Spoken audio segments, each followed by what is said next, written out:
Welcome to VLearn's online class of MCS 012. In this session, we will discuss about the reduced instruction set computer architecture. And the topics to be covered under this will be the RISC importance, reasons for the increased complexity, high-level language program characteristics, architecture of RISC, comments on RISC and RISC pipelining. Now, first of all, what is RISC? The aim of every computer architect is to design computers which are cheaper and more powerful than their predecessors. A cheaper computer has low hardware manufacturing cost and low cost for programming, scalable portable architecture that require low cost for debugging the initial hardware and subsequent programs. So, for this, RISC is introduced. RISC recognizes a relatively limited number of instructions. RISC is reduced instruction set computers. One advantage of reduced instruction set is that RISC can execute the instructions very fast because they are so simple. Another advantage of RISC, chips require fewer gates and hence transistors, which makes them cheaper to design and produce. An instruction of RISC machine can be executed in one cycle as there exists an instruction pipeline. This may enhance the speed of the instruction execution.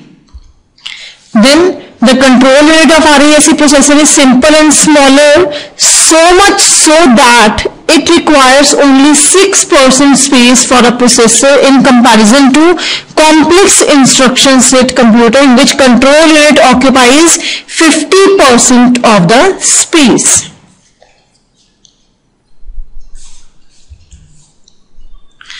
There are various RISC processors available. RISC has fewer design bugs. Its simple instruction reduces design time, thus becomes of all the above important reasons, RISC processors have become very popular. Some RISC processors are sparse processor, SPARC processors, power PC processors, and titanium IA64 processors.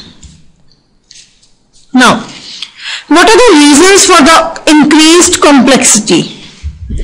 There are various reasons for increased complexity such as speed of memory versus speed of CPU, microcode and VLSI technology, code density and smaller faster programs, and support for high-level language. Now, first of all, speed of memory versus speed of CPU.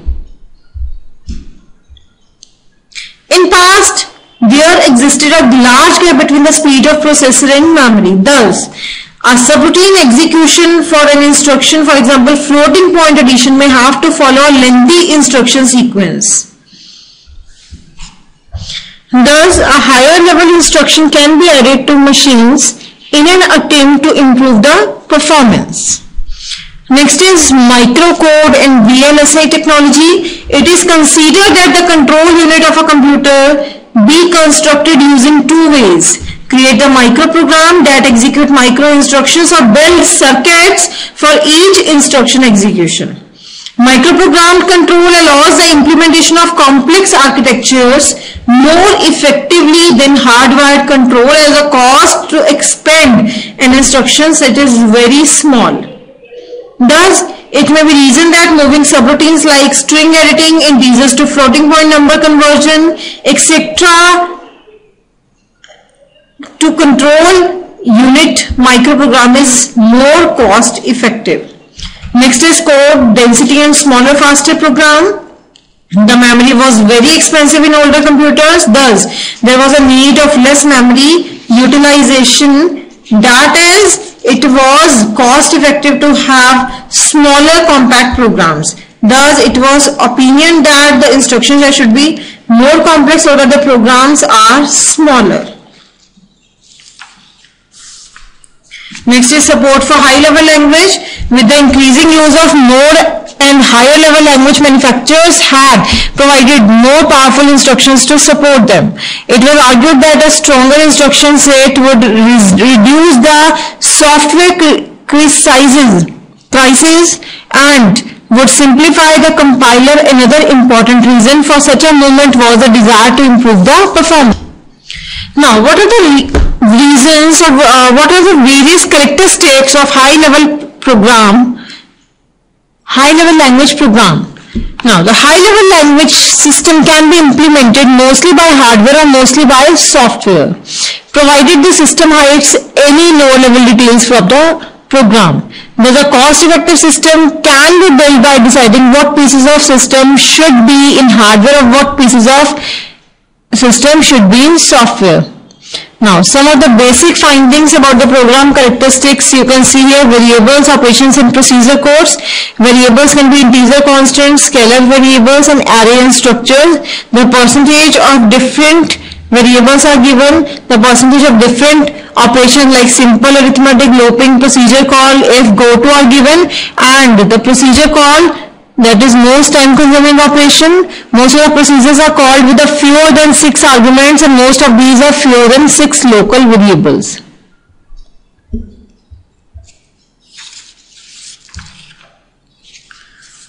Next is the RISC architecture.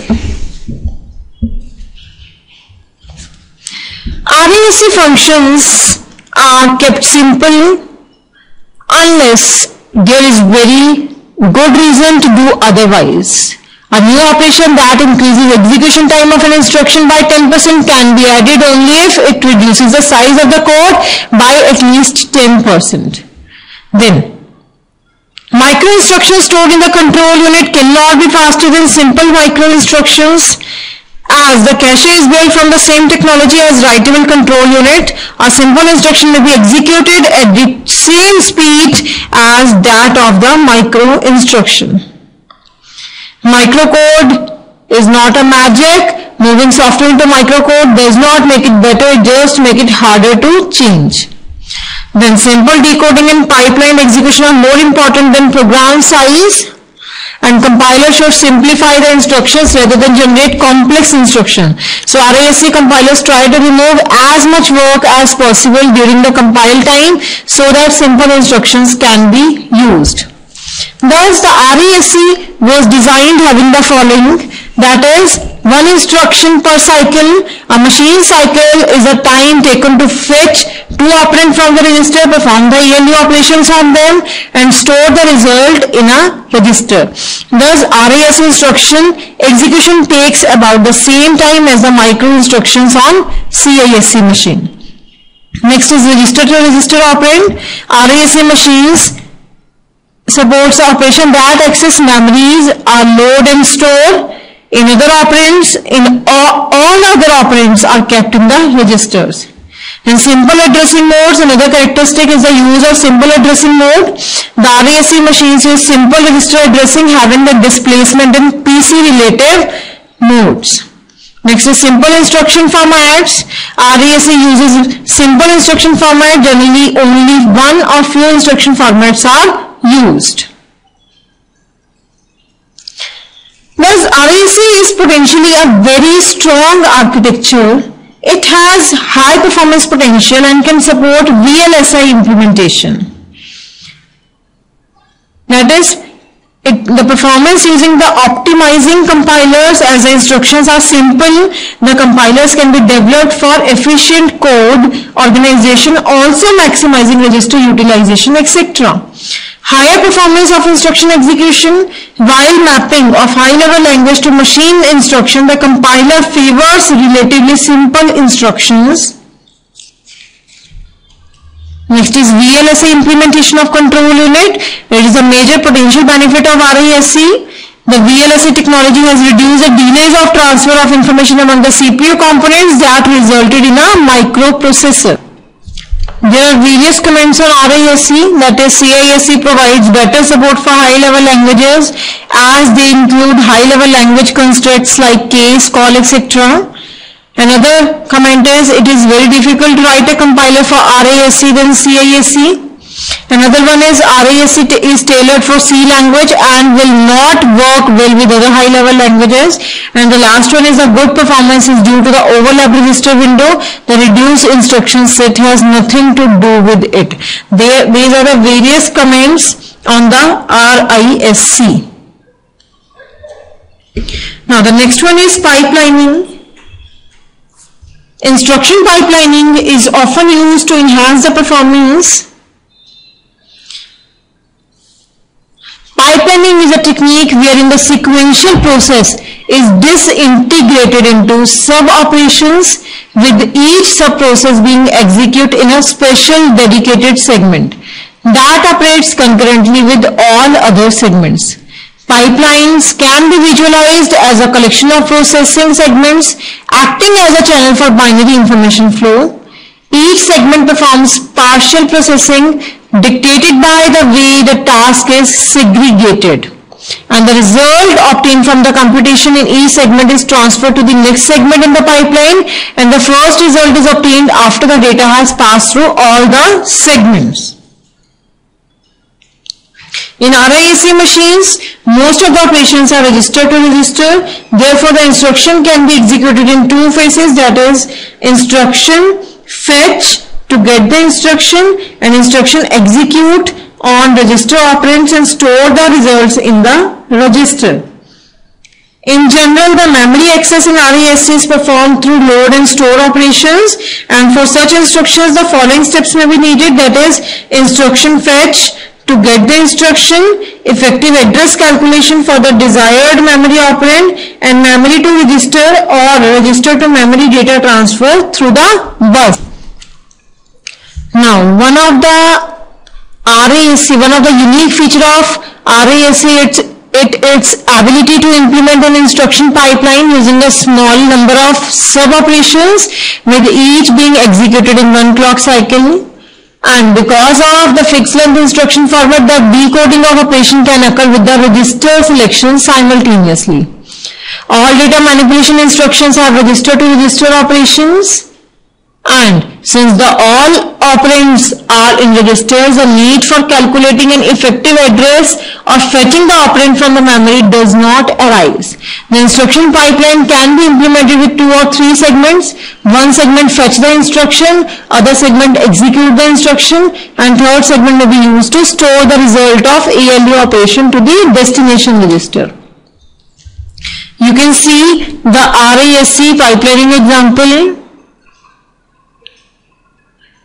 in which load R is the register, load RA, that is load from memory location A, load RB, load from memory location B, then add RE, RB and the result, store the result in RC, then subtract RA, RB and store the result in RD, similarly multiply RC, RD and store the result in RE, and then finally store it in memory location C, and then return to main.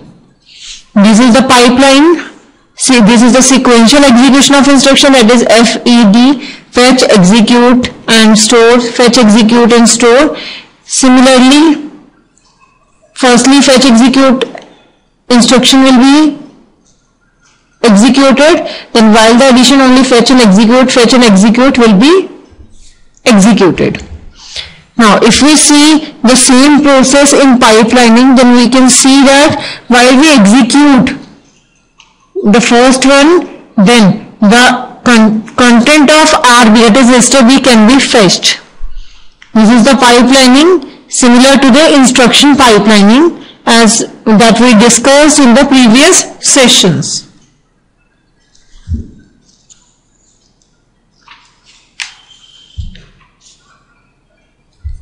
But the pipelining shown in this figure is not running at its full capacity because of some of the problems, that we are assuming a single port memory, thus only one memory access is allowed at a time.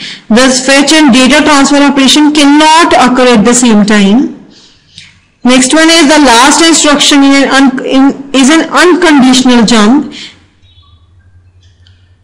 This instruction After this instruction, the next instruction of the calling program will be executed. Although not visible in the example, a branch instruction interrupts the sequential flow of the instruction execution and thus cause inefficiencies in the pipeline execution.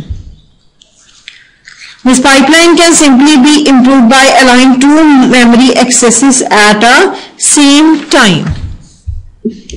That is, you can see which pipelining, there is a three-way pipelining which allows the two memory accesses at a time.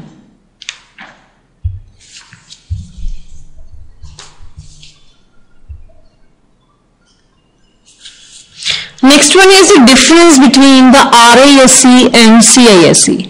CISC is complex instruction set computer and RISC is reduced instruction set computer.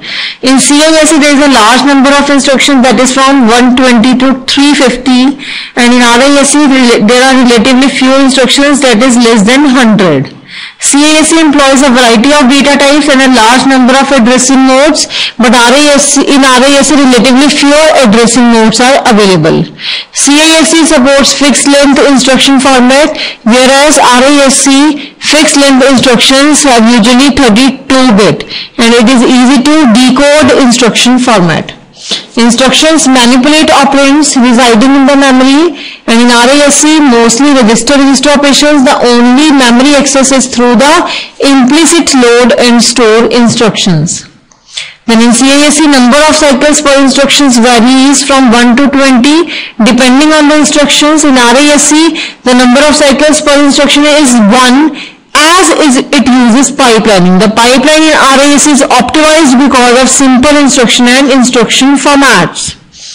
Then GPRs varies from 8 to 32, but no support is available for the parameter passing and function calls, and large number of GPRs are available that are primarily used for the global registers and the register-based procedural call, and parameter passing stack is optimized for the structured programming. The example of CISC is microprogram control unit, and example of RISC is hardwired control unit. This is all about the RISC architecture and differentiation between the RISC and CISC. That's all for this session. Thank you.